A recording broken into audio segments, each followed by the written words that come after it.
This conference will now be recorded.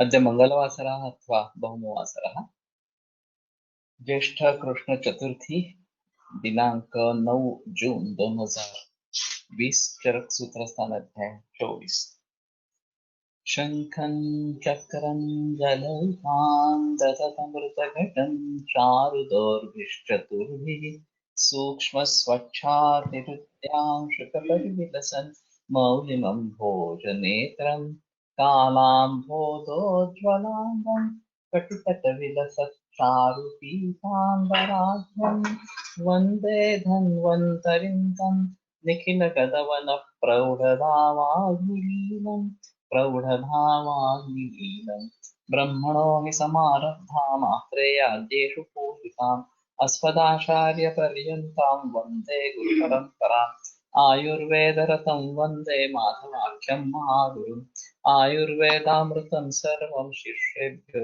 यः प्रदत्तवान् द्रष्टाज्ञानी दृष्टकर्मा कृतकर्मा तथैव च अध्यापको विषक्श्रेष्ठो महान् संशोधकस्तथा गुणैरेतैः समुदितैः यत्कार्यं प्रतनोति सः समृद्ध्यर्थं हि कार्यस्य वयं प्रयतामहे सरस्वत्यै नमो यस्याः प्रसादात् पुण्यकर्मभिः बुद्धिदर्पणसङ्क्रान्तं जगदध्यक्षमीक्षते आत्रेयं प्रथमं वन्दे आयुर्वेदजगद्गुरुम् आयुर्वेदामृतं सर्वं गृहीत्वा हि सुरेश्वरात् अग्निवेशादिकेभ्यो यत् प्रयच्छति सत्तमः प्रथमं तन्त्रकर्तारम् अग्निवेशं नमाम्यहम्।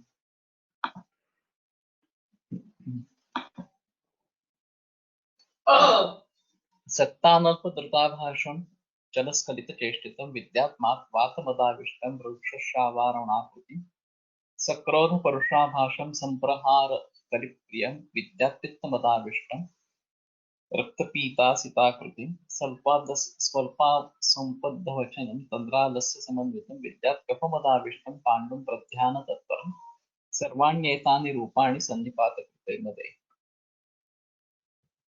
तर्हि त्रिषु मदेषु कानि लक्षणानि भवन्ति? वातजमध्ये कानि भवन्ति, पित्तजमध्ये कानि भवन्ति, कफजमध्ये कानि भवन्ति, एवञ्च सन्निपातकृते मध्ये कानि लक्षणानि भवन्ति एतद्विषये विवरणम् अत्र कृतमस्ति। यथा मया उक्तं मध्यपदाकृति तावत् सुस्पष्टा, किन्तु अन्यैः भावैः यदि मदः जायते तर्हि तस्य ज्ञानं मनाक् दुर्घटं जायते क्षाम्यति क्षिप्रं मदो मध्यमदाकृति। तर्हि यहाँ मध्यमदाकृतिः मदः सः जायते एवं क्षाम्यति च क्षिप्रं, तो जल्दी भी निर्माण हो जाता है और जल्दी शांत भी हो जाता है। मध्य से जो मद निर्माण होता है वो यश्च मध्यकृतः प्रोक्तः विष्णुजो रौधिरश्च या सर्वे एते मदानर्थे वातपित्तकफत्रया। तो मध्य से होने वाला हो या विषज हो या रौधिर हो, रुधिर से रक्त से उत्पन्न होने वाला हो, ये सभी मद वात पित्त कफ, ये तीन दोनों के दोषों के बगैर है ही नहीं। तो एक अहम चीज रहेगी कि इसमें विषज और रौधिर ये दो प्रकार के मद और बताए गए हैं मध्य के मद के अलावा। और रौधिर मद को समझ लेना काफी मुश्किल है। विषज मद जो है वो शायद हम इनके बारे में अभी थोड़ा सा सोचे कि जिनमें विष दिया गया हो इस प्रकार के, तो उसमें इस प्रकार का मद आता है क्या और उसके लक्षण कुछ दिखाई देते हैं क्या, इस प्रकार से थोड़ा देखना पड़ेगा। और रक्त की दुष्टि के कारण इस प्रकार का मद निर्माण होना ये भी एक चीज रहेगी। लेकिन इन सभी में वात पित्त और कफ, जैसे कि रक्त दुष्टि है तो भी उसमें दोषों का संबंध है। दुष्ट ये शब्द ही दोष से जुड़ा हुआ इस प्रकार का है। तो इसमें भी वात पित्त कफ इनको देखना ही है, उनके बगैर मद कौन सा भी नहीं है। नीलम वा यदि वा कृष्णम आकाशम अथवा ऋणम पश्यंस्तमः प्रविशति शीघ्रं च प्रतिगृह्यते। वेपतुष्टांगमर्दश्च प्रपीडा हृदयस्य च कार्श्य शर्वारुणा छाया मूर्छा ये वातसंभ। तभी मूर्छा के बारे में बताते हैं कि वातसंभव जो मूर्छा है, नीलम वा यदि वा कृष्णम आकाशम अथवा अरुणम पश्चिम स्तमः प्रविशति। तो नील, कृष्ण अथवा अरुण, इस प्रकार का आकाश देखते हुए तम प्रविशति, अंधेरे में प्रवेश करता है, शीघ्रं च प्रतिपद्यते, और तत्काल इसमें से जग जाता है। वेपथु अंगमर्द हृदय पीड़ा कार्श्य शावारुणा छाया, ये सभी बातें जो मूर्छा में संबद्ध इस प्रकार। तो मूर्छा जिसको सिंकोप ज्यादातर कहा जाता है, और उसकी अग्रिम अवस्था एक्चुअली तो क्या लक्षण हो सकते हैं? लक्षण तो यही रहेंगे जो वात पित्त कफ और संधिपात के जो बताए गए हैं, वही लक्षण रहेंगे। लेकिन ये मध्यज जो मद है वो तुरंत शांत हो जाता है। रक्तज मद के बारे में बताना मुश्किल है। एक अजीब केस मैंने सुनी थी एक्चुअली, कि एक औरत कुएं में गिर गई, फिर उसको बाहर निकाला। हाँ, वो बेहोश थी इस प्रकार से। लेकिन जिस वैद्य को बुलाया गया, वो बोला कि ये गलती से कुएं में गिरी नहीं है, उसको मूर्छा आ गई और इसलिए वो गिर गई। तो मूर्छा क्यों आई? तो उसने कहा ये रुधिर मद है, और उसने रक्तमोक्षण करवाया उसमें, और रक्तमोक्षण करने के बाद वो बेहोशी से बाहर निकल आई। तो उसने ये डायग्नोसिस कैसे किया, ये अजीब मामला है। और मैंने सिर्फ सुनी है कि इस प्रकार की स्थिति हुई थी, और रौधिर मद ऐसा निदान उसने किया था इस प्रकार से। तो शायद देखना पड़ेगा जिनमें ये कारण बहुत मात्रा में है, उनमें इस प्रकार का मद अगर निर्माण होता है, ये सभी जो लक्षण बताए गए हैं वो अगर निर्माण होते हैं, तो उसके बारे में थोड़ा सोच सकते हैं। तो ये मूर्छा है, और इस प्रकार का नील, कृष्ण, अरुण, इस प्रकार का रंग देखते हुए तम प्रवेश इसमें हो जाता है। तो ये तम प्रवेश एक इसमें अहम चीज है। ये ऐसा लगता है मरीज को कि वो जैसे कि अंधेरे में चला जा रहा है, और ये टिपिकल इस प्रकार का है। इस ऐसी अगर स्थिति है तो मूर्छा समझ लेना, ऐसा जरूरी है। और वेपथु अंगमद हृदय पीड़ा कार्श्य शावारुणा छाया, शाव आवरण छाया, इस प्रकार। तो छाया के बारे में ज्यादा वर्णन नहीं आता, ये मद मूर्छा संन्यास इसमें थोड़ा सा वर्णन है, बाकी रिष्टाधिकार में ज्यादा वर्णन है। अभी एक ऑरा स्कैन किया जाता है कुछ लोगों के द्वारा, और उनका कहना है कि शरीर में कहाँ पे क्या स्थिति है, ये उस ऑरा के द्वारा बता सकते हैं इस प्रकार से। और ये शायद आगे चलकर काम में आ सकेगा अगर ये छाया प्रभा से जुड़ा है। लेकिन वो कोरिलेशन करना जरूरी रहेगा कि इस प्रकार से ऑरा चेंज होने से इस पर्टिकुलर भाग में बीमारी है, ऐसा अगर हम बता सकते हैं तो जानना अच्छा रहेगा।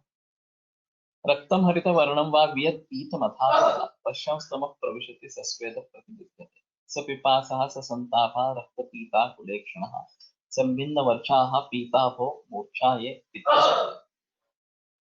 में सभी पित्त और रक्त के संबंध में लक्षण है।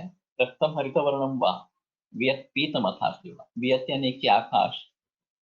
तो रक्त हरित वर्ण या पीत इस प्रकार का आकाश देखते देखते पश्चिम स्तमः प्रविशति। तो ये तमो प्रवेश इस प्रकार का जो है वो कॉमन है। जब मैं छोटा था, मेरा टॉन्सिल था तो नहीं, मेरे ख्याल में दंतोत्पाटन हुआ था, और उसमें जनरल एनेस्थीसिया दिया था। तो क्लोरोफॉर्म देते थे उस समय में। और मुझे याद है कि मैं जोर जोर से घूमने लगा और फिर एक अंधेरे में चला गया और फिर आगे का कुछ कुछ पता नहीं था। तो ये मैंने खुद अनुभव किया है कि अपने ही आसपास घूमता रहा, मैं लेटा था और लेटते हुए भी घूम रहा था और फिर एक अंधेरे में प्रवेश कर रहा हूँ ऐसा मुझे प्रतीत हुआ। और फिर ये मूर्छा इस प्रकार की हो गई, जो एनेस्थीसिया जो है वो हो गया इस प्रकार का। तो ये भी एक बार देखने की जरूरत है कि ये किस प्रकार से काम करते हैं, एनेस्थेटिक ड्रग्स जो है वो। सस्वेदः प्रतिबुध्यते, और जब जाग जाता है तो पसीना आ जाता है। सपिपासा ससंतापा, पिपासा भी होती है, संताप भी होता है। रक्त पीता कुलेक्षण, रक्त पीतन आकुल ईक्षण, यानी कि नेत्र इस प्रकार के रहेंगे। हाँ। संबिंद वर्षाः, तो वर्चोभेद इस प्रकार से। और पीताभा, जो पूरे बदन पर पीताभ छाया इस प्रकार का रहेंगे। मूर्छा ये पित्त संबंध। तो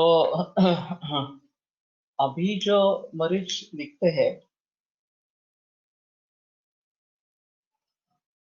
मूर्छावस्था में भी कम हमारे पास आते हैं, आगे चलकर ज्यादा संन्यासावस्था के मरीज ज्यादा होते हैं। एक कोलटकर सर की आर्थिक केस थी और अनेक कारणों की वजह से महत्वपूर्ण इस प्रकार की थी कि इसी प्रकार एक आदमी मूर्छित होता था। पहले 1-2 मिनट के लिए मूर्छा हुई, फिर दूसरे एपिसोड में 5-10 मिनट के लिए हुई और तीसरे एपिसोड में आधे घंटे तक मूर्छित रहा। तो इन्वेस्टिगेशंस हो गए, एमआरआई में पता चला कि ब्रेन को सप्लाई करने वाली किसी आर्टरी में दोष है और वो जन्म से है, ऐसा उनका कहना था। उस आदमी की उम्र तो 60 से ऊपर थी और अभी तक कुछ ऐसा एपिसोड तो नहीं हुआ था। हाँ।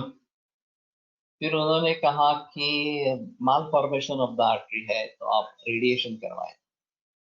तो उन्होंने रेडिएशन के लिए चिट्ठी दे दी। हाँ। रेडियोलॉजिस्ट ने बताया कि मैं करूंगा रेडिएशन, लेकिन उसका कुछ भी परिणाम हो सकता है, वाचा जा सकती है या पक्षवध हो सकता है। तो अगर आप तैयार है तो ही करेंगे, आप तैयार नहीं है तो नहीं करेंगे। तो वो उलझन में आ गए कि क्या करें। हाँ। तो किसी ने कोलटकर सर का जिक्र किया तो उनके पास आए। सर ने पूछा, हिस्ट्री देखी तो ऐसा प्रतीत हुआ कि हाँ, तीनों दफा जब मूर्छा आई थी तब ये बहुत क्रोधी व्यक्ति था और झगड़ा हुआ था किसके साथ। हाँ। और फिर वो मूर्छित हो गए थे। हाँ। शायद सर ने ये भी लक्षण देखे होंगे, पीछे जो मूर्छा के जो लक्षण हैं वो भी मिल रहे थे।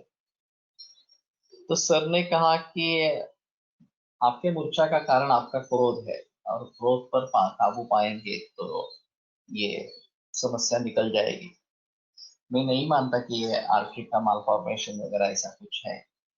अगर वैसा होता तो इतने बरस में कुछ ना कुछ तो होना चाहिए था, लेकिन ये अभी हो रहा है। और तीनों दफा ये कारण मिल रहा है कि आप क्रोधाविष्ट थे और उसमें ये मूर्छा आ गई। और फिर सर ने उनको एक उदाहरण बताया, वो भी अच्छा था एक्चुअली। हाँ। एक सदाशिव पेठी पुणेकर रात को 10:30 बजे रिक्शा से घर आया, ऑटो रिक्शा से। 4 रुपया बिल हुआ था। ये 12 बजे के बाद 1.5 गुना लेते हैं। तो रिक्शा वाले ने कह दिया कि मुझे अभी 1.5 गुना चाहिए, 10:30 ही बजे थे। तो ये गुस्सा हो गई। और फिर बहुत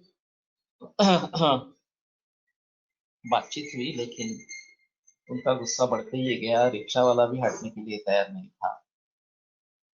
और फिर उनको हार्ट अटैक हो गया और उनकी डेथ हो गई।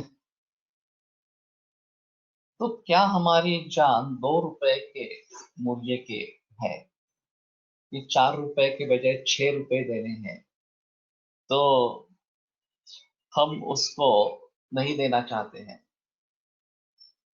तो कुछ लोग कहेंगे कि ये प्रश्न सवाल 2 रुपयों का नहीं है, प्रश्न तत्व का है कि मैं 4 रुपए ही देना मेरे लिए उचित है, तो मैं 6 रुपए क्यों दे दूं, इस प्रकार से। तो सर बोलते हैं कि हाँ ठीक है, अगर ये है तो आप उस पर डटे रहे, लेकिन उसमें क्रोधाविष्ट होने की जरूरत नहीं है। मैं नहीं दूंगा, नहीं तो इसमें चलो, पुलिस चौकी में चलो और फिर वहां पे बात करेंगे। और नहीं है तो 2 रुपए लेके जाओ, ठीक है, किस्सा वहीं पे खत्म। शेंडे सर ने एक अजीब अनुभव बताया था। वो बोले कि ऐसी स्थिति है कि वो 2 रुपए ज्यादा एक्स्ट्रा मांग रहा है, 4 रुपए 6 रुपए मांग रहा है, तो भी दे देना है। तो दूसरा आदमी बोले ये कैसे तत्व का सवाल है, ऐसे कैसे दे देंगे पैसे? तो बोले ऐसा है कि तुम्हारे और उसके जन्म काल में थोड़ा ही अंतर है, पत्रिका अलग अलग है, इसलिए वो रिक्शा ड्राइवर बना और आप उसकी गिराई बनी। उल्टी पोजीशन होती कि तुम रिक्शा ड्राइवर बनते तो तुम क्या सोचते? इस प्रकार। तो ये एक अजीब चीज इस प्रकार की है। तो किस प्रकार से कैसे सोचना है ये अलग अलग चीज रहेगी, लेकिन इस कहने का फायदा हुआ, उन्होंने गुस्सा छोड़ दिया। और फिर आगे ये तोहमत कभी भी नहीं, उस समय दवाई तो दी होगी सर ने, लेकिन फिर से एपिसोड हुआ नहीं। और शायद रक्तमोक्षण वगैरह भी सब सर ने किया होगा, अभी तो पता नहीं। लेकिन इस प्रकार से अगर गुस्सा यही कारण है, तो उसके बारे में थोड़ा सोचना पड़ेगा, और वो कैसे कंट्रोल करे उसको, ये सोचना पड़ेगा। मेघ संकाशम आकाशम आवृतम व तमोघनैः पश्यं स्तमः प्रविशति चिराच्च प्रतिलिप्यते। तो आकाश जैसे मेघ संकाश है, बादल ही है, आकाश है ही नहीं, या आवृतम व तमोघनैः, और काले घनों से ये आवृत हो गया है पूरा आकाश, इस प्रकार का। पश्य स्तमः प्रविशति, इस प्रकार के आकाश को देखते देखते तम में प्रवेश करता है, चिराच्च प्रतिलिप्यते, और दीर्घ काल के बाद उस वो जग जाता है। गुरुभिः प्रावृत्तैः अंगैः यथैर्वार्द्रेण चर्मणा,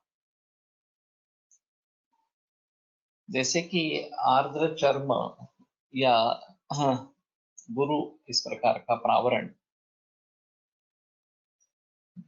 शरीर पे हो गया हो, इस प्रकार की प्रतीति होती है।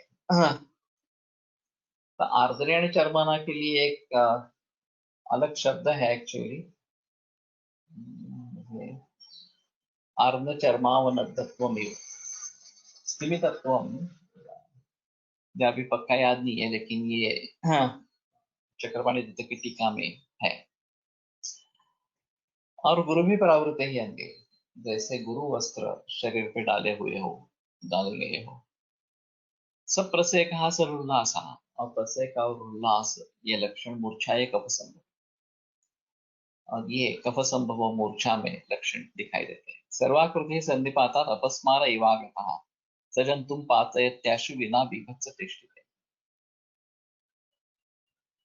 तो ये संधिपात से जो है वो सर्वाकृति, सभी दोषों के जो लक्षण है उसमें दिखेंगे। अपस्मार विभाग, और जैसे कि अपस्मार का वेग आ गया हो, इस प्रकार का होता है। लेकिन बिना विभत्स चेष्टित, जो अपस्मार में विभत्स चेष्टाएं है वो इसमें नहीं होती। और जंतुम पाते इत्याशु, वो तुरंत उसको गिरा देता है, आदमी को गिरा देता है। तो इसमें थोड़ा अंतर करना चाहिए कि अपस्मार, अपस्मार में स्मृत्य पायो या अपस्मार, ये मेन है कि स्मृति का दूर होना, यह अपस्मार है। और यहाँ मूर्छा है, इस प्रकार से। और ये मुंह में फेन आना, जीभ चबा जाना वगैरह वगैरह, इस प्रकार के कुछ लक्षण अपस्मार में दिखते हैं, मुठ्ठियां दिख जाती है, इस प्रकार से। और उसमें भी कभी कभी लोग बताते हैं कि ऐसा कुछ देखते देखते मैं समझ प्रवेश मेरा हो गया। कुछ लोगों को प्रतीत होता है कि अभी ये अकस्मात का वेग आने वाला है, उसी समय वो अच्छा सहारा ले ले, मुंह में हाथ रुमाल रखे, तो आगे की तोहमत थोड़ी कम हो जाती है। इस प्रकार से हाइपोग्लाइसीमिया में भी मूर्छा आती है, तो उससे आयुर्वेदिक दृष्टिकोण से कैसे देखें? ये शायद अभी के एंटी डायबिटिक मेडिसिन का, इंसुलिन का परिणाम इस प्रकार का है, और उसके बारे में सजग होना जरूरी है। तो ये रात में अगर होती है तो किसी को पता नहीं चलता, और फिर बड़ी तोहमत आ सकती है उसमें। तो इसका स्पष्ट निर्देश ग्रंथों में तो है नहीं, इस प्रकार की मूर्छा का डायबिटीज के कारण होने, हाइपोग्लाइसीमिया होने के कारण, लेकिन उसके बारे में तो सोचना पड़ता है, ये सही बात है। मेरे पास दो इस प्रकार के घटनाएं हुई है। रात को 3 बजे कॉल आया था कि इसको समझ नहीं रहा है, थोड़ी बेहोशी जैसी है। एक्चुअली गर्भिणी अवस्था थी, हाँ, और छठा सातवां महीना चल रहा था। तो हम देखने के लिए गए, नजदीक ही थे घर से। हाँ, और फिर पूछा कि डायबिटीज का कोई चक्कर है क्या? तो बोले नहीं, क्या क्या खाया था? तो उसने पहले दिन कुछ मीठा खाया था एक्चुअली। तो भी फिर भी स्वर्ण सूचकर मधु के साथ दे दिया, ताप पे दिलो दे दिया, और वो जग गई फिर से। सुबह शुगर की, तो पता चला शुगर बहुत लेस थी, कम थी। तो फिर अ, मानसिक कारण थे उसके पीछे, उसके लिए दवा दी, और फिर आगे नौबत नहीं आई इस प्रकार से। और दूसरा इंसिडेंस हुआ था, वो वृद्धा औरत थी, और रात को सोई थी, और वो इंसुलिन ले रही थी, एक्चुअली इंसुलिन डिपेंडेंट थी। रात को इंसुलिन ले लिया, और ऐसे ही मध्य रात में मुझे उठाया गया कि वो कुछ कर रही है, देखो, इस प्रकार से। तो देखा तो उसको समझ में कुछ नहीं आ रहा था, बैठी थी उठ के, लेकिन कहाँ देख रही है, क्या देख रही है, कुछ समझ में नहीं आ रहा था। तो उनके पति जानते थे, उन्होंने तुरंत शक्कर पानी में मिला के वो पिला दिया उसको, और जैसे ही वो पानी गया, वैसे वो सुधर गई। तो मेरे लिए पहला अनुभव था इस प्रकार से। तो इस प्रकार की परिस्थितियां हो सकती है, और उसके बारे में हमें जागरूक होना है। खास करके जब मैं कैंसर और डायबिटीज, ये दोनों लोग साथ में हैं, और पेशेंट इंसुलिन ले रहा हो या एंटी डायबिटिक ड्रग्स ले रहा हो, तो केवल दूध पे रहने से शुगर कम होने लगती है, और इस प्रकार की नौबत आ सकती है। तो मैं बता के रखता हूँ कि शुगर चेक करते रहो। अगर सुबह वाली शुगर 100 तक पहुंच जाती है, या 100 के नीचे जाने की संभावना है, तो रात का इंसुलिन या रात की गोली बंद करो। फिर भी हर 2-3 दिन के बाद शुगर करते रहो। अगर पोस्टपैंडियल भी कम होती जा रही है, या दोपहर में रैंडम शुगर करती वो भी कम होती जा रही है, तो सभी दवाइयां हटा दो जो एंटी डायबिटिक है। और जब तक वो दूध पे है, तब तक शुगर बढ़ती नहीं है। दूध के साथ रोटी वगैरह शुरू करेंगे तो शायद बढ़ सकती है, लेकिन उस समय में हम आयुर्वेद की दवा ही देते हैं, हम एलोपैथी में नहीं जाते हैं, तो मेंटेन होती है। और आयुर्वेद की दवा से इस प्रकार की नौबत नहीं आती है, लेकिन ये एलोपैथी और आयुर्वेद दोनों साथ में चलेंगे तो ये बात हो सकती है। और हमें उसके बारे में थोड़ा सावधान रहना चाहिए। तो ये अच्छा हुआ कि तुमने इसके बारे में पूछा, क्योंकि इस प्रकार की मूर्छा तो दिखाई देती है।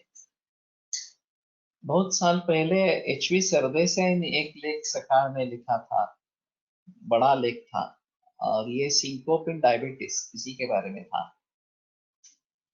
और पेशाब करने के लिए लोग उठते हैं, समझ में नहीं आता है और मूर्छित हो जाते हैं, और फिर अपने आप जग जाते हैं।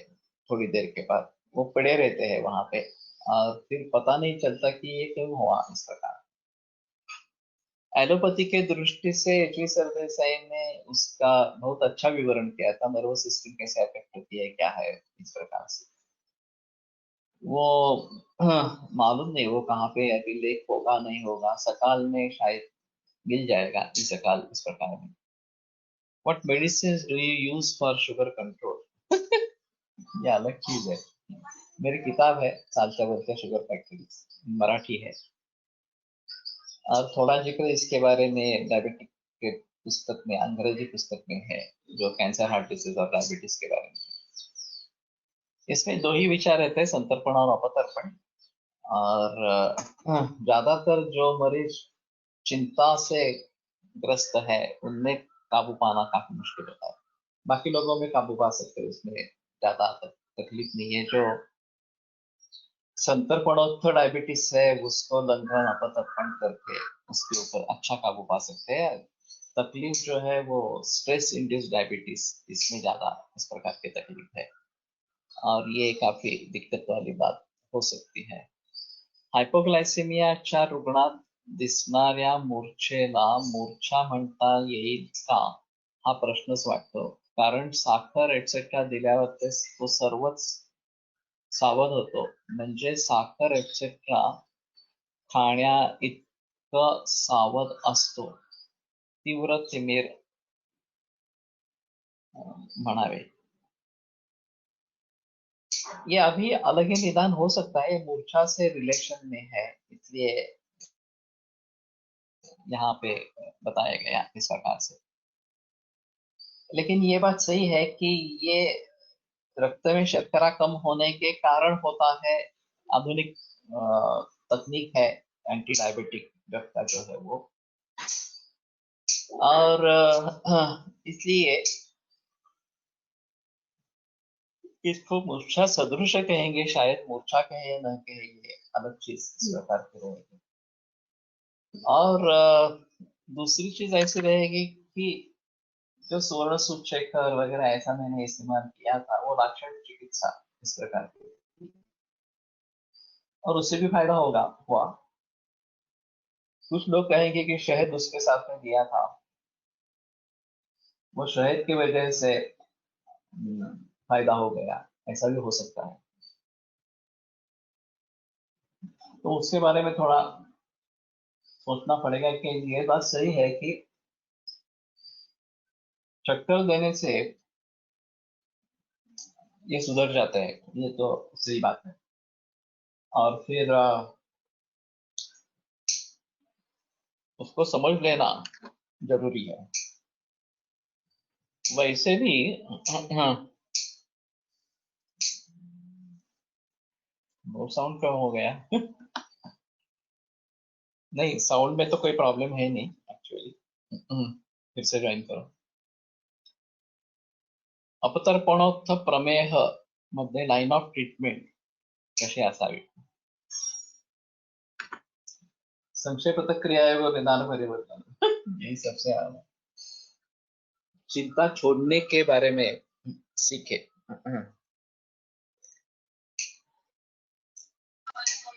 और ये आसान नहीं है कि चिंता छोड़ना इस प्रकार से, लेकिन अगर वही हल है तो उसके बारे में करना जरूरी है। योग का प्रैक्टिस करे, योगाभ्यास करे। और ये जो गोंदवलेकर महाराज कहते हैं कि कर्ता परमेश्वर है, हम कर्ता नहीं है, ये भली बातें समझ लेंगे तो मेरी भूल हो गई क्या, मुझसे भूल हो रही है क्या, वगैरह वगैरह, ये बात ध्यान में आएगी। और जो समस्या है उसके बारे में अच्छी ढंग से उसका हल क्या है ये सोचना। तो निगेटिविटी का दो तरीके से परिणाम होता है। एक तो आदमी डिप्रेशन में चला जाता है, परिस्थितियां और बिगड़ जाती है। और सबसे अहम है कि वो पॉजिटिवली सोचता ही नहीं है कि इसमें से बाहर आने के लिए क्या करना है। ये विचार ही उसने मन में नहीं आता है। तो उसके बारे में अगर सोच शुरू हो जाए तो कम से कम कुछ ना कुछ मार्ग निकलेगा। हाँ, और नहीं तो ये भी स्पष्ट हो जाएगी कि मार्ग निकलने वाला नहीं है। तो हमें इसी के साथ जीना है या फिर किसी दूसरी चीज में ध्यान देना है जो हमारे लिए फायदेमंद इस प्रकार की। तो ये हमें डिप्रेशन से बचा सकता है। जो भी होता है वो अच्छे के लिए होता है, ऐसा एक ऐसी एक कहावत है। और दैव नाम की एक चीज होती है जिसके बारे में कहना काफी मुश्किल होता है। तो अगर राम को भी अचानक वनवास जाना पड़ा, तो हमारी क्या स्थिति है? उसके ऊपर भी इस प्रकार की नौबत आ सकती है, तो वो देव होते हुए भी इस प्रकार का है। Have you treated cases of depression in old age? I have been treating so many cases because it is not they are not coming for depression as such. There are very few cases of depression. लेकिन cancer में depression इतना ज्यादा रहता है, केवल मरीज को ही नहीं, सभी लोगों को, सभी रिश्तेदारों को बहुत सारा डिप्रेशन होता है। मेरी किताब में इसके बारे में मैंने जिक्र किया है, कॉम्बैटिंग स्ट्रेस एंड डिप्रेशन, ये अंग्रेजी में है। सामना मानसिक ताण तणावाशी, ये मराठी में है। और उसके आगे जाकर फेसिंग डेथ, ये अंग्रेजी में लिखा है। और मृत्यूला सामोरे जाताना, ये मराठी में मैंने लिखा है। और ये बहुत अच्छा है, जो भी कुछ लिखा है, जिन्होंने कुछ पढ़ा है इसके बारे में, वो सभी बताते हैं कि ये बहुत ही अच्छा हुआ है इस प्रकार से। तो किसी न किसी तरीके से एक विशेष सर्कल सेट हो जाता है, दुष्ट चक्र सेट हो जाता है कि डिप्रेशन आता है, लक्षण बढ़ते हैं, रोग बढ़ता है, और फिर डिप्रेशन आ जाता है। इस प्रकार का एक विशेष सर्कल सेट हो जाता है। तो किसी भी चीज से थोड़ी राहत मिलती है तो हाँ, आशा जग जाती है कि कुछ हो सकेगा इस प्रकार की। और फिर ये पॉजिटिव थिंकिंग से रोग कम होता है, लक्षण कम होते हैं, तो आशा और बढ़ जाती है इस प्रकार से। लेकिन ये करने के लिए इसके साथ में योग करे, ये बेहतर है। और अभी जो तरीका अपनाते हैं वो ग्रुप काउंसलिंग इस प्रकार का, या अनुभव को शेयर करना इस प्रकार से। कैंसर सपोर्ट ग्रुप्स होते हैं। और जो कैंसर से ठीक हुए मरीज है या डिसीज फ्री स्टेट में है, वो अगर अपना अनुभव बताएंगे तो बाकी लोगों को स्फूर्ति मिलती है, ऐसा है। तो ये अगर करते रहेंगे तो बेहतर इस प्रकार का रहेगा।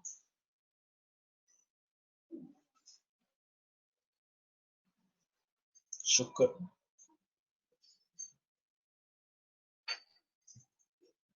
शुक्र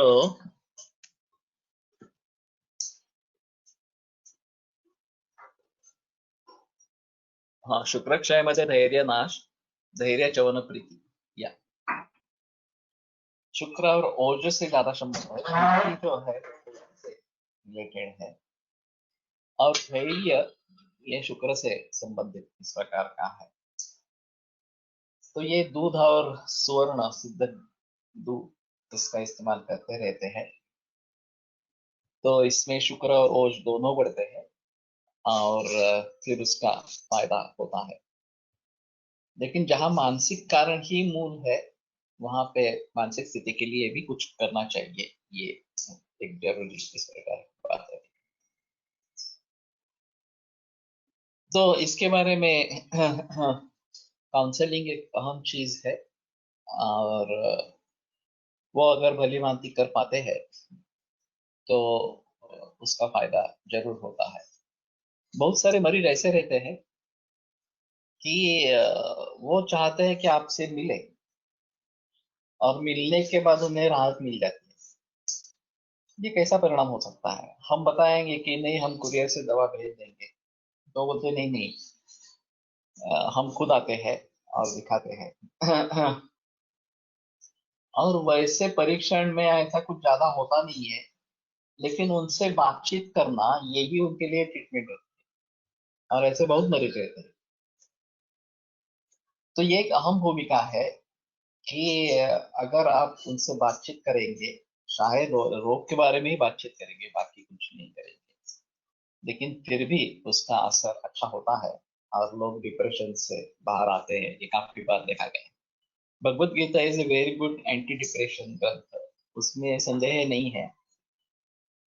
लेकिन ये भी चीज है कि भगवत गीता को भलीभांति समझ पाना और उसका इस्तेमाल कर पाना, ये काफी अहम इस प्रकार की चीज है। जब मेरे 50 साल पूरे हुए थे, तो मैंने 2 दिन में भगवत गीता पूरी पढ़ ली थी, मूल मात्र पढ़ ली थी। लेकिन मैं अभी भी मानता हूँ कि एक बार मुझे फिर से पढ़नी है भगवत गीता। और ये कैंसर या डिप्रेशन वाले मरीज के लिए भी अच्छी है, उसमें संदेह नहीं है। आत्मा नाम नामेव मन आत्मानमेव मन्यते कर्ता सुखदुःखयोः, ऐसा भी है। तो कर्ता परमेश्वर, ये विरोधी नहीं है क्या? दोनों का रेफरेंसेस अलग अलग इस प्रकार के हैं। वो जो बात कही गई है वो श्रेयस्कर मार्ग पर हमें जाना है, इसके बारे में वो बताया गया है। और हम करता नहीं है, करता कर्ता परमेश्वर इस प्रकार का है। इसमें भी वही भाव है कि मैं करता नहीं हूं इस प्रकार से। तो मुझे श्रेयस्कर मार्ग पर ले जाने के लिए मुझे करता समझना चाहिए। ये चीज उस दृष्टि से है कि हम लोगों को दोषी मानते हैं। मैं जो गलतियां कर रहा हूं उसका जिम्मेदार मैं नहीं हूं, कोई दूसरा है। और दूसरे के भूल के लिए मैं क्यों सजा पाऊं? ये उसके पीछे विचार है। तो अगर ऐसी स्थिति रहेगी तो ये समझ लेना चाहिए कि नहीं, मैं भी उसमें दोषी हूँ, और ये मानकर चलना चाहिए। ऐसा नहीं कहते कि खुद ही हो तुम दोषी, लेकिन मानकर चलना चाहिए कि ये अगर मेरे साथ हो रहा है तो मेरा भी कुछ दोष है, शायद इस जन्म का नहीं है, पिछले जन्मों का कुछ दोष होगा, और वह मैं उसको भुगत रहा हूँ। और ये होने के बाद ये खत्म हो जाएगा, एक बार मैं भुगत लूंगा, ये खत्म हो जाएगा इस प्रकार से। तो इस प्रकार की नौबतें आती रहती है, और उसमें हम किस प्रकार की भूमिका निभाए, ये सबसे अहम चीज इस प्रकार से रहती है। एक ऐसा रानू सर ने कहा था कि भीष्माचार्य ने जब वो शरपंजरी हो गए, तो कृष्ण से पूछा कि मैंने 75 बरस पहले जाकर देखा, मुझे कारण नहीं समझा मेरी दुर्गति का इस प्रकार। तो कृष्ण ने बताया कि और जन्म पीछे जाइए, आपको कारण मिल जाए। तो ये अजीब मामला है। 75 बरस, 75 जन्म से पूर्व कोई कारण हो सकता है, और वो अभी इस प्रकार से परिणत हो सकता है। ये बड़ी अजीब चीज इस प्रकार की है। हम्म। तो अगर ये मान लेते हैं कि मेरे ही कर्मों का कुछ फल है और मुझे वो भुगतना है इस प्रकार से, तो उसके बारे में हम चिंता छोड़ देते हैं इस प्रकार से। जब मैंने हमारा ये करवे नगर वाला घर उसकी शुरुआत की, तो बहुत सारे दिक्कतें आई, 5 बरस तक हम लड़ते रहे, और फिर वो समस्या सुलझ गई। लेकिन इसमें मेरे गायत्री जप और गणपति के अथर्व शीर्ष का महत्वपूर्ण योगदान रहा। इसलिए मैंने इसका नाम वरद कृपा इस प्रकार का रखा और गायत्री आयुर्वेदिक क्लिनिक ये क्लिनिक का नाम रखा। तो ऐसे क्या स्थिति रही जब ये प्रॉब्लम सुलझ गया, तो मुझे तो पता नहीं चला, लेकिन फिर से तकलीफें नहीं आई। तो मैंने पूछा मध्यस्थ से कि क्या हुआ, तो बोले नहीं वो मिट गया प्रॉब्लम। तो मैंने बोला कि फिर उन्होंने बताया क्यों नहीं मुझे। उनमें आपस में समझौता कर लिया, मेरा कुछ वास्तव में इस रोल नहीं था उसमें। दो अन्य व्यक्तियों का झगड़ा था और मुझे बीच में फंसाया गया था। तो वो बोला कि वो कैसे आप वो हार गए हैं। मैंने कहा मेरे लिए हार जीत का पैसा नहीं है, ये मेरी जीत हुई ऐसा तो मुझे कोई उसका आनंद नहीं है। मुझे सिर्फ इतना जानना था कि हाँ प्रॉब्लम मिट गया। बस बाकी क्या करना है। ये शायद मेरे पिछले कर्मों का कुछ परिणाम हो कि जिसलिए ये मुझे भुगतना पड़ा इस प्रकार से। और उसने जो कर्म किया है इस जन्म में, वो शायद इस जन्म में अगले जन्म में उसको भुगतना पड़ेगा, वो अलग चीज है। वो अपना अपना देख लेगा क्या करना है उसका। लेकिन मैं तो छूट गया, ये तो बड़ी अच्छी चीज है इस प्रकार से। तो जब हम दूसरों को कोसते हैं, तो ये मुद्दा काम में आता है कि आत्मा नहीं मन्यता करता हूँ। केवल दूसरा कोई दोषी है ऐसा नहीं है, मैं भी दोषी हूँ इस प्रकार में। और फिर मुझे क्या सुधारना है ये मुझे समझ लेना है। क्रोध के बारे में ये बहुत जगह दिखाई देता है, हाँ, कि क्रोध का समर्थन करते हैं कि आप भी उस समय में होंगे तो आपको भी गुस्सा आ जाता इस प्रकार। कोलटकर सर कहते थे कि इस प्रकार का समर्थन कभी भी मत करो। मान दो कि ये मेरी गलती है, क्रोध हुआ ये मेरी गलती है। जब ये द्रौपदी को उपदेश किया गया कि पहले दुर्योधन को माफ कर दो, ये तो बहुत ही बड़ा उपदेश है और उसको वास्तव में लाना बहुत ही कठिन काम है। लेकिन पहला उपदेश कृष्ण ने द्रौपदी को किया है कि दुर्योधन को पहले माफ करो, फिर अपने पतियों को माफ करो इस प्रकार से। तो जो भी कुछ हो रहा है उसमें मेरा भी कुछ रोल है और मुझे पहले सुधरना चाहिए। बाकी लोगों को सुधरने की बात छोड़ो, पहले खुद को सुधरो। तो फिर बाकी लोग सुधरेंगे नहीं सुधरेंगे इससे कोई नहीं होगा, कुछ नहीं होगा इस प्रकार का। आत्मा ही परमेश्वर है, लेकिन उसमें अविद्या का आवरण है। और जैसे कि मैंने कहा कि आत्मा में वो तुमन्यता करता है, हो ये अलग माहौल में उपयोग में लाने वाला है। और हम कुछ खुद करता नहीं है, ये अलग माहौल में इस्तेमाल में आने वाला सूत्र है। तो दोनों को समझो, भली भांति समझो, और फिर जो योग्य जिस स्थिति में हो उसका पालन करो, ये सबसे बेहतर है। और ऐसा भी है ना कि आपने कितने भी दुष्कृत्य किए होंगे, तो भी अगर वाल्या कोड़ी से वाल्मीकि बन जाता है तो सुधरने के चांसेस है। ऐसा नहीं है कि हम सुधर नहीं सकते हैं। इसमें परिवर्तन आएगा ही नहीं, ये होगा ही नहीं, इस प्रकार से अगर हम करते रहेंगे तो कुछ होगा नहीं, ये तो सही है। लेकिन दृढ़ निश्चय अगर हो जाता है तो इस प्रकार की स्थिति हो सकती है।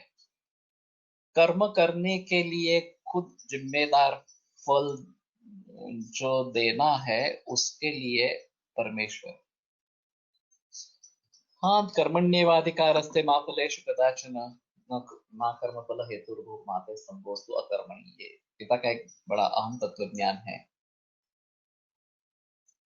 शर्काचार्य यानी मीमांसा अध्याय 8 में जो कर्ता करण कार्य कार्य योनि कार्य फल वगैरह के बारे में बताया गया है, उसमें एक आनुषंगिक फल भी बताया गया है। यहाँ कर्तारम अवश्य अनुबध्नाति शुभा वा अपि अशुभा वा भाव। शुभ या अशुभ इस प्रकार का भाव जो कर्म के द्वारा निर्माण होता है और कर्ता को वो लग जाता है इस प्रकार से। तो ये सोच समझ कर करना है, ऐसा थोड़ा सा है। तो निष्काम कर्म योग बहुत डिफिकल्ट है, और सकाम जो करते हैं उसमें भी दो पार्ट्स हो सकते हैं। दूसरे का अकल्याण हो, दूसरे का नाश हो, इस प्रकार का भी हो सकता है, शत्रु का नाश हो इस प्रकार का, मेरा भला हो, ये भी सकाम उपासना हो सकती है, और सभी का कल्याण हो, ये भी हो सकता है। जोजे वांछील तोतेला हो प्राणी जात, ज्ञानेश्वर जी ने जो कहा है। तो सभी के शुभ की कल्याण की कामना करना ये सबसे अहम। सर्वे भद्राणि पश्यन्तु मा कश्चित् दुःखभाग् भवेत्। तो ऐसी स्थिति को हम पहुंचे कि दूसरों का द्वेष करके या दूसरों के बुरे के बारे में चिंतना छोड़ दो, ये पहली चीज है। अपनी भलाई के लिए सोचो, ये दूसरी चीज है। और सबकी भलाई के लिए सोचो, ये तीसरी चीज है। जब मैं अभी ये स्वदेश और पर्यावरण संवर्धक के बारे में बात कर रहा हूँ, तो पर्यावरण संवर्धक जो होगा वो सभी के लिए फायदेमंद, सभी जो प्राणी जात है, वनस्पति सृष्टि हो, प्राणी सृष्टि हो, मिट्टी हो, जल हो, वायु हो, जो भी है सभी के लिए फायदेमंद, सभी का कल्याण है उसमें। और हम सिर्फ ये पेस्टिसाइड्स वगैरह का इस्तेमाल करते रहेंगे तो शायद हमें कुछ देर तक मुनाफा मिलेगा, लेकिन उससे हानि भी बहुत हो रही है, सभी की हानि हो रही है। तो उस मार्ग को छोड़ देना चाहिए, और जो सच्चा मार्ग है, अच्छा मार्ग है, उसी मार्ग पर मार्गक्रमण करना है, ये है। तो निष्काम कर्म योग, शायद आपने जब अपने पूर्व कर्म को सब मिटा दिया है, भुगत दिया है, और आप अगला जन्म नहीं चाहते हैं, तो निष्काम कर्म योग की बात हो सकती है। उसके पहले भी हो सकती है, ऐसा नहीं है कि नहीं हो सकती इस प्रकार के, लेकिन ज्यादातर हम सकाम कर्म ही करते रहते हैं। एक मुक्त योगी नाम की संकल्पना है, मैंने कई बार ये कथा बताई है। आंसर और पूर्व कर्म का क्या संबंध? Anger anger.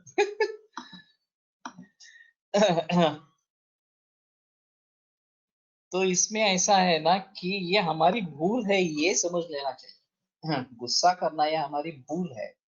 इमांस्तुधारे वेगान हितार्षि हितैषी प्रेत्य च योच लोभेर्षा द्वेष मात्सर्य रागा दीनां जितेन्द्रिया। ये चरकाचर्य क्यों बताए, उदाहरणीय वे क्यों बताएंगे इस प्रकार?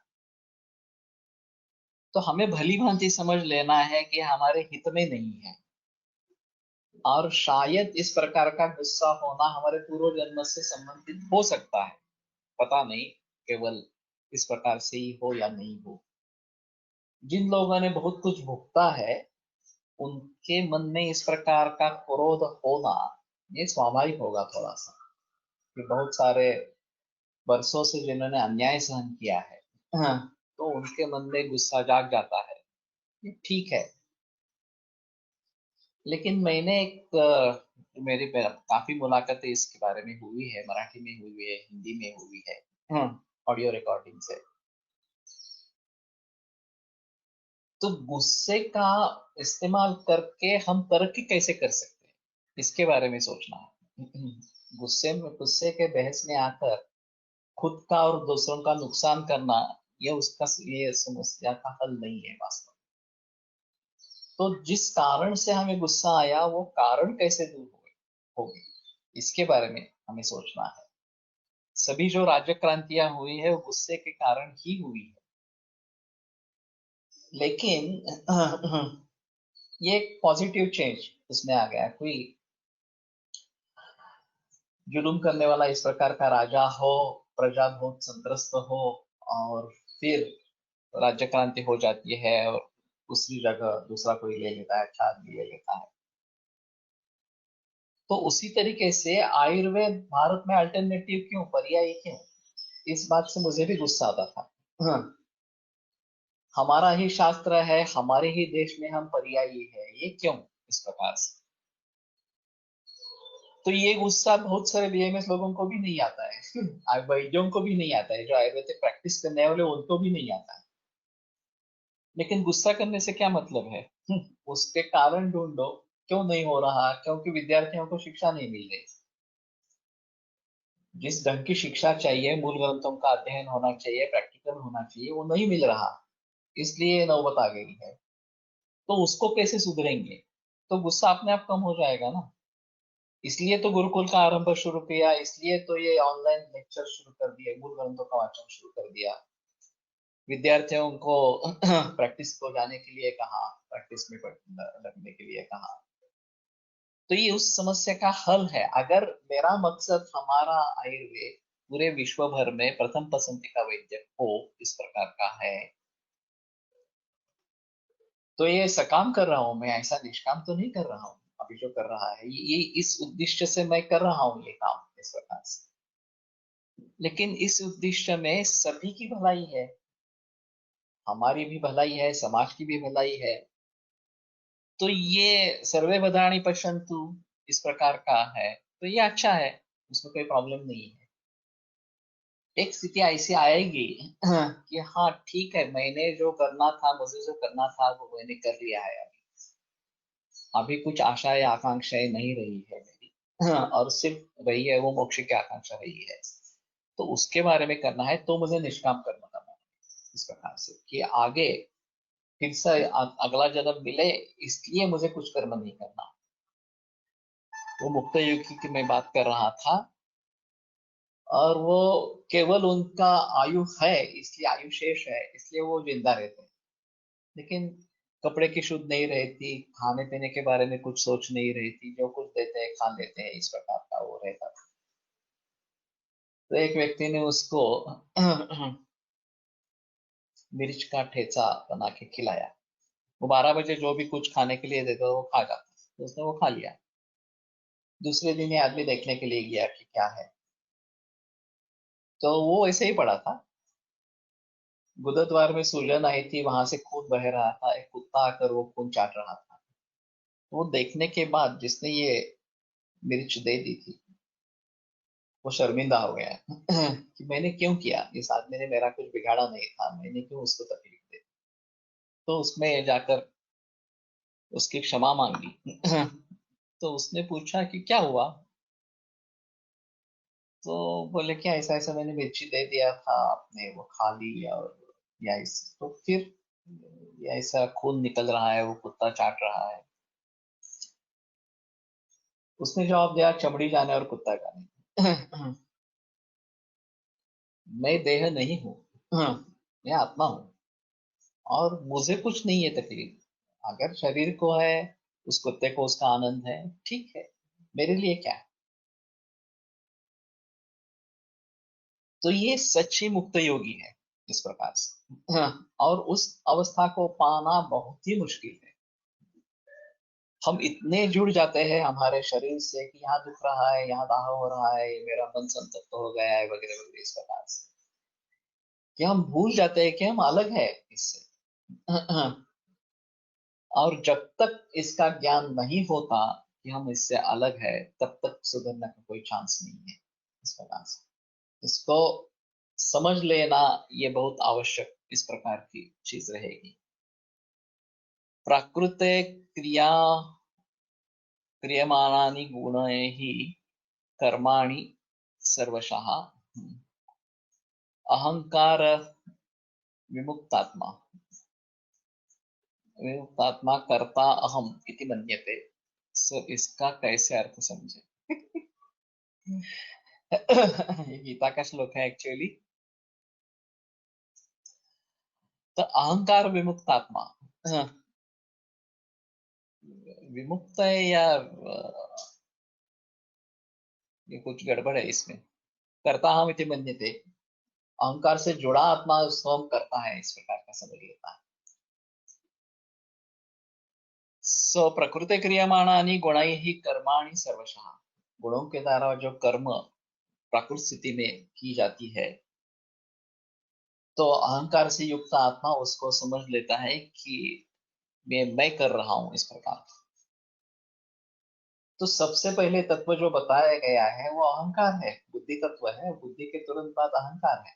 बुद्धि तत्व का ज्ञान होना इस प्रकार का है। ज्ञान होते ही क्या पता चलता है कि मैं हूँ, अहंकार जागृत हो जाता है। इस प्रकार से सांख्य का जो सृष्टि निर्माण का क्रम है उसके लिए doctor Albert Ellis to describe that in same condition different people react differently and this reaction depends upon their thought processes. That's our darshanik base. I don't know who is Dr. Albert Ellis and from what century he is. हमारा तो तत्वज्ञान बहुत ही पुराना है और बहुत विभिन्न तत्वज्ञान हमारे पास है। सभी के बारे में हम सोच सकते हैं। कैन सकाम कर्म विथ काम of good for all not lead you to moksha? नहीं लेगा। अगर सकाम कर्म से कर्म सिद्धि हो जाती है और एक सेटिस्फेक्शन हो जाता है कि आगे मुझे कुछ करना नहीं है, तो मोक्ष के लिए जा सकते हैं। जब तक आपके मन में कामना है, जातु कामः कामानां उपभोगेन शाम्यति, ये गीता का अहम वचन है। और चरक में भी लिखा है कि उपधातु परो हेतु दुख दुखाश्रय प्रधात आगे सर्वोपधानां च सर्व दुख व्यपोहता कोशकारो यथायं शुद्ध उपादत्ते वद प्रधान उपादत्ते तथार्थिव्यास।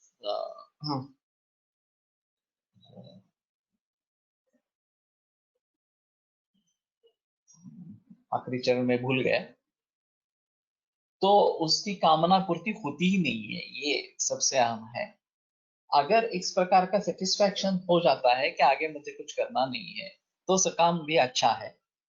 और सभी के लिए अगर शुभ का हम चिंतन करते हैं तो अच्छा ही है, उसमें कोई संदेह नहीं है। दूसरों के बारे में बुरा चिंतने के बजाय न्यूट्रल होना अच्छा है। न्यूट्रल होने से बजाय अच्छा सभी के लिए करना ज्यादा बेहतर इस प्रकार का है। ध्यान मूलम गुरुर्मूर्ति मोक्ष मूलम गुरु कृपा। ये कहाँ का है मालूम नहीं है, लेकिन ध्यान मूल गुरु मूर्ति इस प्रकार का। अगर ये एक आलम्बन है, धारणा और ध्यान, धारणा एक आलम्बन है। वो कुछ भी हो सकता है, ओम भी हो सकता है, कोई देवता भी हो सकती है, गुरु भी हो सकता है। उसके ऊपर अगर कॉन्सेंट्रेट करेंगे तो हमारे जो विचार भटक जाते हैं वो भटकना कम हो जाएगा। योगे मोक्षे च सर्वासाम वेदनानाम अवर्तन, किसी भी प्रकार की संवेदना नहीं है योगा और मोक्ष। और योगे मोक्षे निवृत्ति निशेषा, मोक्ष जब हो जाता है तो निवृत्ति निशेषा, कुछ भी बाकी नहीं रहता, पूरी निवृत्ति हो जाती है। योगो मोक्ष प्रवर्तका, योग जो है वो मोक्ष प्रवर्तक है, चरक में ही लिखा है। तो इस प्रकार से अगर हम ध्यानमग्न होते हैं, ध्यान की भली भांति प्रैक्टिस करते हैं, तो ये पॉसिबल है। ये कौन योगी है ये तो पता नहीं। तो लटकर सर ने बताई कथा थी। अहंकार विगूढ़ आत्मा, हाँ, तो मैंने सोचा कि ये कुछ अलग होगा। वियुक्त आत्मा तो नहीं रहेगा, विगूढ़ आत्मा, तो ठीक है, ओके। तो मेरे ख्याल में क्या है, ये कुछ अलग ही विवरण इस प्रकार का हो गया। लेकिन सभी प्रकार के सूत्र है, किस प्रकार का सूत्र किस माहौल में इस्तेमाल में लाना है ये हमें सोचना है। इसीलिए गुरु की आवश्यकता है। गुरु भली भांति समझ लेता है कि इस समय में कौन सा उपदेश करना है। ये जो अर्जुन को मोह हो गया कि मेरे गुरुजन मेरे बंधुजन सामने है, उनको मैं कैसे मारूं, इस प्रकार के, और इसलिए गीता बताई गई। तो उस समय के लिए ये आवश्यक था कि मैं ही विश्व रूप हूं। और ये जो जिनको मारने की तुम बात कर रहे हो, मैंने उनको पहले ही मार दिया है एक्चुअली, तुम तो केवल निमित्त मात्र हो, इस प्रकार से। तो अगर इसमें एक धर्म और अधर्म के बारे में बहुत गहरी सोच है, और ये काफी समझ पाना मुश्किल है। गीता में जो इसके बारे में आया है, किसका कौन सा धर्म है और किसको हम धर्म समझ रहे हैं। भीष्म और द्रोणाचार्य, हाँ, वो भी उस प्रकार के बंधन से हटे नहीं, जो सही नहीं था, ये धर्म का बंधन था ही नहीं, लेकिन वो भी उसमें अटक गए और फिर दुर्गति उनकी इस प्रकार की हो गई। और युधिष्ठिर के बारे में भी वही हुआ। 1913 or 2000, a renowned American psychologist developed rational emotional behavioral therapy known for revolutionary work in modern psychotherapy. लेकिन मेरा तो कहना ये तो बहुत अद्यतन है। हमारे यहाँ हजारों वर्षों से तत्व ज्ञान चले आ रहे हैं, और अभी की साइकियाट्री जो है वो ज्यादातर इस पर निर्भर है या फिर ड्रग्स के ऊपर निर्भर है। आयुर्वेदिक साइकोलॉजी बहुत अच्छी है, और आयुर्वेदिक साइकोलॉजी की प्रैक्टिस करने वाले भी कम है। सोहन पाठक इस प्रकार का कर रहा है, ये यशस्वी जोशी यहाँ पे पुणे में कर रही है, तो उसके बारे में हमें थोड़ा सोचना है।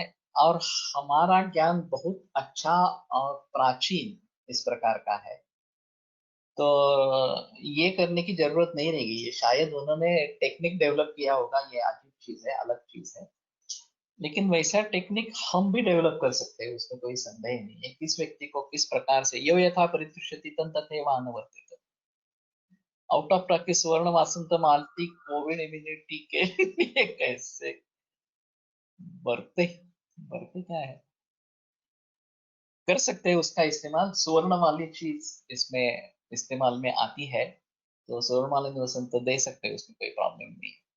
So in the Ramacharita it is written that Jivana Marana is in hands of Vidhi, and we Ayurveda people try to improve Ayushya or age by Achara Rasayana and Adhyananda Rasayana.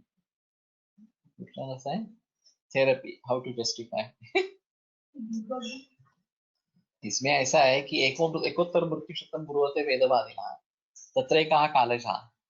सो 101 मृत्यु होते हैं, उसमें एक ही कालज होता है, बाकी सब अकालज है, इस प्रकार के होते हैं। और उसी के लिए रसायन वगैरह का सभी का विधान है। जो निश्चित रूप से होने वाला है उसको हम टाल नहीं सकते हैं, लेकिन जो अनिश्चित है, तो दैवे पुरुष कार्य स्थित से बला लो, तो चरक मीमांसा तीसरा अध्याय पढ़ो, तो उसमें काफी इसका समाधान हो जाए। ठीक है, अभी रुकते हैं। Many of the allopathic drugs for depression, suicidal tendency, that what can be done in that case? संक्षेपतः क्रिया एवं निदान परिवर्तन, ये सबसे आम है। हमारा मतलब है शुद्ध चिकित्सा, जिसके दुष्परिणाम हो इस प्रकार की चिकित्सा नहीं लेनी है, और अगर लेनी पड़ती है तो उसके साथ में ये ओजोवर्धक वगैरह इस प्रकार का देना जरूरी रहेगा। कल मुझे शायद इसके बारे में नेट नसेल तर हाँ, कल मैं सासवड़ में जा रहा हूँ एक्चुअली, और मालूम नहीं है, लेकिन मिलेगा नेट शायद, क्योंकि मैं साथ में लेके जाने वाला हूँ। अगर कुछ नौबत आती है मैं JSVC में पोस्ट कर दूंगा। आयुर्वेद प्रकांडो निगदित इह हि शल्यतंत्र प्रधानः शिष्येभ्यः शाश्वतोऽयं निखिल जन कृपा व्याप्त चित्तेन येन आयुर्वेदस्य वाञ्छन् पुनरपि भुवने ताञ्च सुष्ठु प्रतिष्ठां श्रेष्ठं धन्वन्तरिं तं प्रणमति च सदा वैद्यवर्गो हि नूनम्, वैद्यवर्गो हि नूनम्। एंटी एपिलेप्टिक ड्रग से एट्रोफी होती है नहीं होती है मालूम नहीं, एक बार ढूंढ दो उसमें, लेकिन एल्यूमिनियम बर्तन के इस्तेमाल से तो होती है, ये प्रूव हुआ है। तो एल्यूमिनियम का बर्तन नहीं इस्तेमाल करना है। तो मूर्छा बदल बोलना होता नहीं, मैंने नहीं बोला, मैंने कहा कि HV सरदेसाई ने एलोपैथी के हिसाब से उसके बारे में लेख लिखा है, तो वो अगर मिलता है तो देखो। अभी तो उसके बारे में बताना काफी मुश्किल है, लेकिन वो मैंने पढ़ लिया था, इतना ही है। तो यहाँ पे रुकते हैं।